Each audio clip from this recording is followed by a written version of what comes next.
नासरी के ज़िंदा जलाली और कुदूस नाम में आप सबकी सलामती हो। आज का जो हमारा टॉपिक या अनवान है वो ये है कि क्या बाइबल मुकद्दस एक औरत प्रीच कर सकती है या नहीं,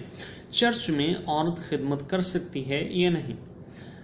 कलाम खुदा बाइबल मुकद्दस इन तमाम तर बातों की नफ़ी करती है, लेकिन बहुत से लोग अल्लाह आपको कहते हुए मिलेंगे कि बाइबल मुकद्दस प्रीच करना ना तो औरत का काम है और ना ही औरत कर सकती है, क्योंकि बाइबल इसकी नफ़ी करती है। कॉमन पर्सन तो बहुत दूर की बात है, बहुत से खादमीन भी आपको मिले होंगे या आपने उनसे सुना होगा कि औरत कलाम नहीं सुना सकती, औरत चर्च में खिदमत नहीं कर सकती।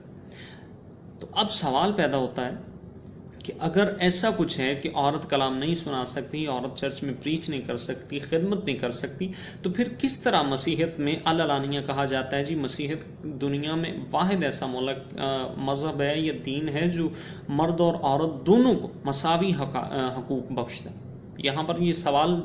बिल्कुल वाज़ेह तौर पर जन्म लेता है। लेकिन हम बाइबल मुकद्दस से अगर पूछें कि क्या मर्द और औरत या औरत कलाम सुना सकती है, औरत खिदमत कर सकती है चर्च में या नहीं, तो बाइबल का जवाब होगा कि हाँ, बाइबल मुकद्दस के मुताबिक औरत कलाम भी सुना सकती है, चर्च में खिदमत भी कर सकती है, और जितने काम खुदा की खुशनुदी के हैं वो तमाम के तमाम तर कर सकती है। हम तमाम के तमाम तर जितने भी लोग मसीहत के मानी हैं, ये जो लोग इन तमाम तर बातों पर आर्गुमेंट्स उठाते हैं, पॉइंट्स उठाते हैं कि बाइबल मना करती है, वो एक ही आयत को लेकर बैठे हुए हैं। करंथस की कलीसिया के नाम पौलुस रसूल फरमाते हैं कि औरत का मजमे में बोलना शर्म की बात समझी जाए। उस चीज़ को वो लोग पकड़ कर बैठ गए हैं कि औरत के मुतल्लिक लिखा है कि मजमे में बोलना औरत का शर्म की बात है, लेकिन उसके पस मंज़र को, उसकी तारीख़ी हक़ाइक़ को नहीं देखते। उसका पस मंज़र कुछ यूँ था कि जब करंथस तक मसीहत नहीं पहुँची थी या बाइबल मुकद्दस वहाँ तक नहीं पहुँची थी, तो करंथस में जितने भी लोग थे वो सारे के सारे बुत मज़हब थे और बुतों की पूजा करते थे। मंदिरों में उनकी इबादत गाहें थी। तो बाइबल मुकद्दस जब वहाँ पर पहुँची तो मुकद्दस पौलुस देखते हैं कि उनके मज़हब का सिस्टम कुछ यूँ था कि उनके मंदिर में जो भी कोई मर्द या औरत या लड़की या कोई लड़का खड़ा होता, तो मर्द जो भी खड़ा होता उसके साथ औरत, या औरत जो भी खड़ी होती उसके साथ कोई भी मर्द बदफेली करता, और उस बदफेली को बड़ा मुकद्दस फरीज़ा समझा जाता था। और इस चीज़ को सामने रखते हुए जनाब मुकद्दस पौलुस ने फरमाया कि औरत का मजमे में खड़ा होना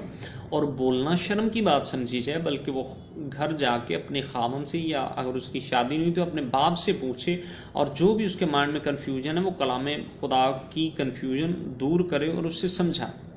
अब उस बात को हमने ना तो सुना और ना ही समझा, बल्कि उस पर डट गए कि ना जी, बाइबल मुकद्दस फरमाती है जी औरत का मजमे में बोलना शर्म की बात। लेकिन उसी रसूल के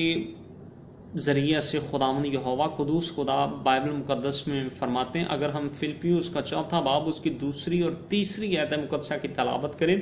तो वहीं जनाब मुकद्दस पौलुस ही फरमाते हैं कि इन औरतों की खिदमत में मदद करो, क्योंकि इन्होंने खुशखबरी फैलाने में मेरी मदद की है। फिर रोमियो उसका 16वां बाब उसकी पहली 3 आयत का अगर हम मुतालिया करें तो वहाँ पर भी वो यही बात करते हैं कि इन औरतों की मदद करो, क्योंकि इन्होंने मेरे साथ शाना बशाना खिदमत की।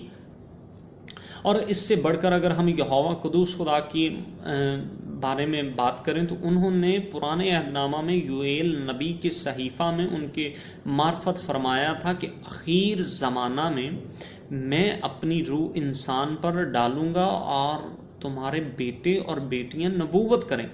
तो जब हम अमाल की किताब का मुतालिया करते हैं तो जनाब पतरस रसूल अपने वाज में फरमाते हैं कि ये वही पूरा हुआ है कि जो खुदावंद ताला की ज़ाते किब्रिया ने यूएल नबी की मार्फत फरमाया था कि आखिर ज़माना में तुम्हारे बेटे और बेटियां, सिर्फ बेटे नहीं, क्योंकि बाइबल मुकद्दस का खुदा जो है वो दोनों को, मर्द और औरत को बराबर का हक बख्शता। ना तो खुदावंद यसू की या खुदावंद यहोवा कुदूस खुदा की नज़र में मर्द ज़्यादा इज़्ज़त के लायक है और ना ही औरत, बल्कि बराबर का इनको हक बख्शता है। और बाइबल मुकद्दस फरमाती है कि आखिर ज़माना में बेटे और तुम्हारे बेटे और बेटियां दोनों नबूवत करेंगे। और दूसरी बात, ख़ास बात है कि मसीहत में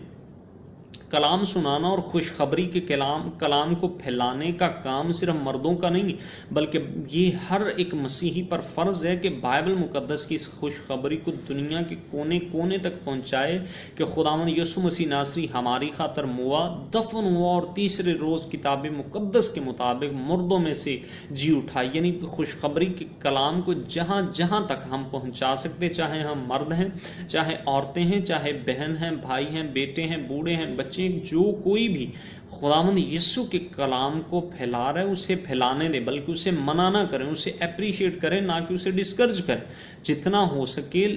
نوجوان ینگ جنریشن کو، ان تمام تر لوگوں کو جن میں یہ جوش ہے، جنون ہے، جنہیں خدا ابھار رہا ہے کہ کلام کی خدمت کریں، انہیں اور مواقع فراہم کیجیے، بلکہ نہ ان کے رستوں میں گڑھے کھڑے کیجیے، یا گڑھے نہیں کھودیے، بلکہ ان کو انکرج کیجیے تاکہ وہ بڑھ چڑھ کر خداوند یسوع کی خدمت کر سکیں۔ دوسری بات، ہمارے مائنڈ میں ایک چیز فکس ہو چکی ہے، ہم یہ سوچتے ہیں کہ صرف کلام سنانا ہی، پلپٹ پر یا اسٹیج پر کلام سنانا ہی خدمت ہے، لیکن صرف کلام سنانا ہی خدمت نہیں ہے، بلکہ پرستش کرنا بھی خدمت ہے، چرچ کی صفائی کرنا بھی خدمت ہے، چرچ اوپن کرنا بھی خدمت ہے، اگر چرچ پر میں جتنے لوگ آتے ہیں ان کے جوتے سیدھے کرنا بھی خدمت ہے، اور بھی بے شمار خدمات ہیں۔ لیکن ہم نے اپنے مائنڈ میں صرف ایک ہی چیز کو باندھ رکھا ہے، یہ جکڑ رکھا ہے کہ کلام سنانا ہی صرف خدمت ہے۔ بہت سی خدمات ہیں، اور جو آپ کر سکتے ہیں وہ کیجیے تاکہ آپ کی زندگی سے خداوند یسوع کے نام کو جلال ملے۔ یسوع مسیح ناصری کے نام سے آمین۔ God bless.